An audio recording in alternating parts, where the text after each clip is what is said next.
Okay, here we go. Third part of the fourth chapter on deep ecology. We're on page 76 if you're reading along. The Good Samaritan. Barrett and Stauffer quote, "Story is a means of sense-making, a way in and through which we represent, interrogate, and interpret experience and come to know ourselves and others," end quote. A familiar story might be allowed its message to go unnoticed. Bowers reflects on this in his discussion of cultural root metaphors. Quote, "The root metaphor of a cultural group are based on its ancient mythopoetic narratives or cosmology. A root metaphor is distinctive in that it forms the basis of thinking and acting in many areas of cultural life. Root metaphors provide conceptual and moral coherence to a culture. They often go unnoticed because they are reproduced through linguistic processes that are mostly taken for granted." End quote. The Good Samaritan exemplifies this type of familiarity. It is a story I grew up with. When I conceive of caring for people, this story comes to mind. But familiarity disguises the shocking character of the story. This story is shared to provide insight into narrative central to education, a caring institution. And here we have Luke chapter 10, 29 through 37, New American Bible. "A scholar of the law said to Jesus, 'And who is my neighbor?' Jesus replied, 'A man fell victim to robbers as he went down from Jerusalem to Jericho. They stripped and beat him and went off, leaving him half dead. A priest happened to be going down the road, but when he saw him, he passed by on the opposite side. Likewise, a Levite came to the place, and when he saw him, he passed by on the opposite side. But a Samaritan traveler who came upon him was moved with compassion at the sight. He approached the victim, poured oil and wine over his wounds, and bandaged them. Then he lifted him up on his own animal, took him to an inn, and cared for him. The next day he took out 2 silver coins and gave them to the innkeeper with the instruction, 'Take care of him. If you spend more than what I have given you, I shall repay you on my way back.' Which of these 3, in your opinion, was neighbor to the robber's victim?" After conducting a survey of sermons on the Good Samaritan, Ivan Illich concluded that most understand this story as illuminating what duty one has towards one's neighbor, how one should act. Directing our ears to the story's opening question, "And who is my neighbor?" Illich reveals that this story represents rather an expansion of ethics beyond the ethnos, outside his ethnic preference for taking care of his own kind. By expanding ethical action beyond ethnos boundaries, the Good Samaritan represents a mythopoetic narrative of who is able to care for whom. However, when we institutionalize this trans-ethnos care, we take away the ability for the Samaritan to choose to act. Care is done by hospitals, schools, and other institutions. Illich alleged, quote, "Wherever I look for the roots of modernity, I find them in the attempts of the churches to institutionalize, legitimize, and manage Christian vocation." End quote. Over centuries, Western society institutionalized and then new trans-ethnos values into the caring professions. As a result, Western education has at its aim the educational care for people beyond ethnic boundaries, what we often call inclusion. The challenges inherent in the aim have sustained much music education scholarship. Illich's work established the historical extension of ethnics from within ethnos to trans-ethnos and the institutionalization of values in the establishment of caring professions. By telling a second story synchronized with the Good Samaritan, the advantage to extending trans-ethnos human-centered anthropocentric values, to ecocentric valuing in music education is explored. I hope that music education on soil, being a rooted, place-conscious practice, might avoid many of the negatives illich connected to the institutionalization of values. Creative vignette. A small dam was old and unproductive. It never produced as much electricity as promised, and lately the sediment created a minor ecological crisis. The town's water had need to be boiled for 5 years now. Once steelhead trouts flourished in this creek. The oldest grandparents in town had cherished memories of pulling them from the waters. Reading how dam removal had helped to revitalize trout populations in other creeks and rivers, the grandparents felt that this might be the best option, and a community meeting was called to explore the dam removal. With little economic incentive, the local government rejected the grandparents' requests. Meeting weekly, the grandparents decided to organize a festival, Free the Crick, to ritualize their desire for dam removal. They began by talking about their youthful memories, not only the good times fishing, but also the games they played along the creek, the rhymes and songs they sang, the dishes they ate, the old stories they used to tell. This festival, which would be held on a field near the dam, would celebrate the local place. From these memories, they produced a songbook for the culminating sing-along, which would, by the glow of bonfire and the full moon, feed hope for the townsfolk struggling to reclaim their home. They hoped to raise funds to assist with dam removal, but more importantly to them, they hoped to help to reconnect young people who too often leave for forgettable suburbia to participate in the global economy, to the beauty of this soil, their place. The birth of Pecos Bill. Well now, Pecos Bill was born in the usual way to a real nice cowpoke and his wife, who were journeying west with their 18 children. When he started to crawl, Pecos Bill would slither out of the wagon while the mama was cooking supper and wrestle with the bear cubs and other wild animals that roamed in the prairies. Yet the whole family was expecting great things of little Bill until they lost him. The Pecos River. If he hadn't taught himself to swim right quick, he would have been a goner. Right about the time Pecos Bill was drying out and trying to get a fix on where he was, a mama coyote came along and decided to adopt the poor waif and raise him with the rest of her pups. So Pecos Bill spent the first 15 years of his life running around with a coyote pack, howling to the moon, chasing prey across the prairies, and having the time of his life. Stories of wild animals raising young children abound in fiction and real life. In myth, famous examples include Romulus and Remus, Mowgli, the Jungle Book, Tarzan, the Enkidu in the Epic of Gilgamesh. I chose a mythological example to explore the parallels between Mama Coyote, who rescued and cared for Pecos Bill, and the Good Samaritan. If, as Elish suggested, the Good Samaritan can be understood as the expansion of ethics beyond ethnos, the birth of Pecos Bill might be understood as an expansion of ethics beyond the anthropocentric. If the Samaritan represents a choice to act ethically outside the ethnic group, the Mama Coyote represents a choice to act ethically beyond her species. It is also interesting for music educators that the coyote intones a diverse range of sounds and survives in wilderness and near cities throughout North America. If we can say our familiar sister coyote deserves this parallel ethical consideration, can we also attribute intrinsic value to her musicking? In story, at least, she has taken the first step in offering humans ethical consideration. Social foundations of valuing in music education. Understanding music education as a social praxis helps teachers and students to come to understand and value human relationships and shapes how we understand those relationships. Music is a social act.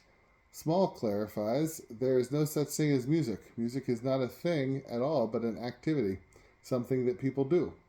For Small, music informs stories, it supports a social order, that is, how humans relate to one another. For music educators involved in teaching music as a social value, understanding the social value of your musics and the musics of the other becomes important. Scott Goebel concludes music educators should come to engage with other musical practices and engage them on their own terms, thereby gaining intercultural knowledge and potentially developing greater interpersonal understanding. Elliott and Silverman's praxial philosophy for music education is founded on the social value of music. They outline ways of conceiving a specific musical practice.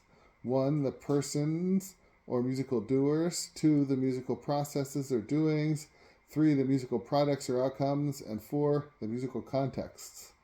To expand upon musical contexts, they state, by this we mean all possible musical spaces and places, including world environmental contexts, on page 210. For deep ecologists, environmental contexts encompass all social contexts. Human beings, biology and ecology tell us, are located completely within the sphere of nature.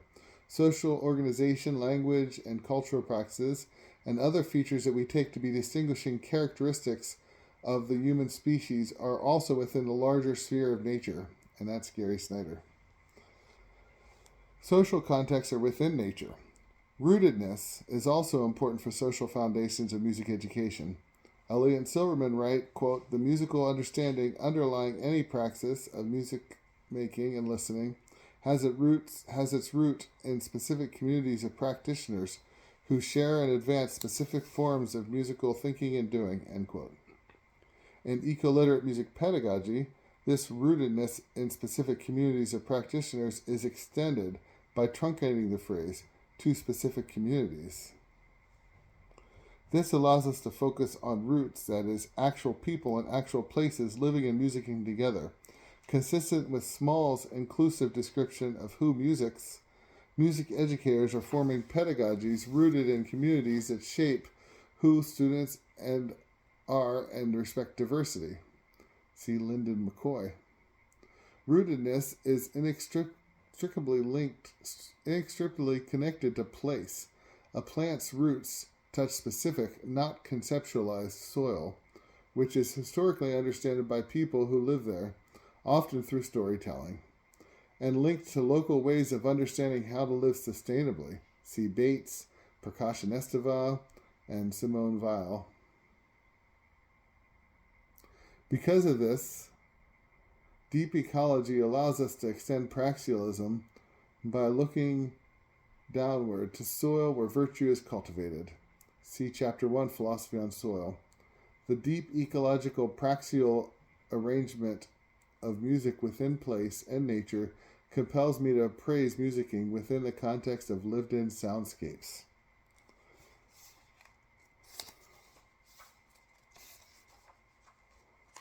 Soundscapes.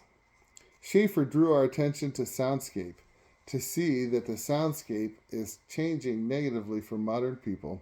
He also drew our attention to musical sounds of life, including analysis of the Song of Humpback Whales in musical terms, and the sounds of animals, including the haunting and isolating howling of wolves. Schaeffer's soundscape is difficult to label as either anthropocentric or ecocentric. For example, his description of wolf howling as haunting and isolating to humans seems to point towards anthropocentric valuing. When discussing birdsong, Schaeffer suggests, despite similarities between human and bird expressions, it is obvious that to whatever extent birds are deliberately communicating, it is for their own benefit rather than ours that their vocalizations are designed. Birds, like poems, should not mean, but be. End quote.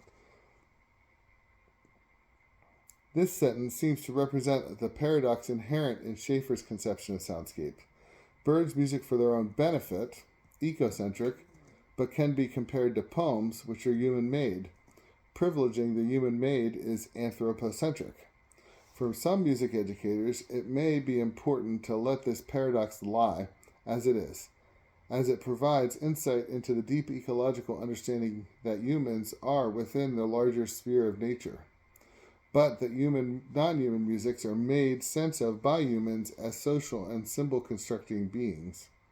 Are we touching non-human life when we use non-human musics in our own improvisations and compositions? We may be cultivating our capacity for empathy. Parallels of injustice. Following Goebbels' reasoning, imagining intercultural knowledge through music, we gain insight into the ways people live together. The ways we live together can be either positive or negative. Ecofeminists have theorized how the unjustified domination of women parallels the unjustified domination of non-human nature. Warren, 2000. Warren reveals historical, conceptual, linguistic, symbolic, and literary, spiritual and religious, epistemological, political, and ethical interconnections between these unjustified dominations. She uses the terms up and down to illustrate. Oppressive conceptual frameworks sanction, quote, a logic of domination, that is, a logical structure of argumentation that justifies the domination and subordination. Typically, this justification takes the form of the up, has some characteristics. For instance, in the Western philosophical tradition, the favored trait is mind, reason, or rationality, that the down lacks, and by virtue of which the subordination of the down by the up is justified, end quote. In this logic of domination, music educators might choose repertoire by white men, assuming this music is more mindful, reasoning, and rational. Further, the musics of nature may be excluded entirely because it is not mindful, reasoning, or rational, and we strengthen the unjust domination of nature. Ecofeminism can also be a way to deepen our criticism of anthropocentric valuing. One way to criticize anthropocentric valuing is to attribute intrinsic value to non-human life. Ecofeminist Vandana Shiva acknowledges, quote, living democracies are based on the intrinsic worth of all species, all people, all cultures, end quote. Connecting social and ecological concerns makes possible the extension of intrinsic value to non-humans. Music has social value, and this value is intrinsic to the people who are musicking, because, quote, humans must learn to live in balance with the needs of nature, end quote. That's Judy Berry. Musics might reinforce values of domination for living democracies. Shiva. When considered along with Schaeffer's birds, who music for their own benefit rather than ours, and Goebbels' argument for music education fostering intercultural knowledge, can be extended to include music educators engaging with the musics of non-human life, and developing a greater diversity of musical understandings that can be developed by engaging with human cultures alone. If musics of non-human life are understood as having intrinsic value, intrinsic to those life forms who are musicking, music education can cultivate interspecies knowledge. A valuing structure. The valuing structure I propose draws on both deep ecology and ecofeminism. It can be challenging to move music teachers and students beyond the current anthropocentric valuing, part of the patriarchy that unjustly dominates women and nature, to ecocentric valuing. Conscientization can be the heartbeat of cultivating ecocentric valuing in music education. 1. Conscientization can begin with becoming aware of our society's taken for granted values, including stories and music that underpin the unjust domination of nature. 2. Conscientization can be directed towards ecological ends by recognizing the intrinsic value of non-human musicking, life forms musicking for their own benefit. 3.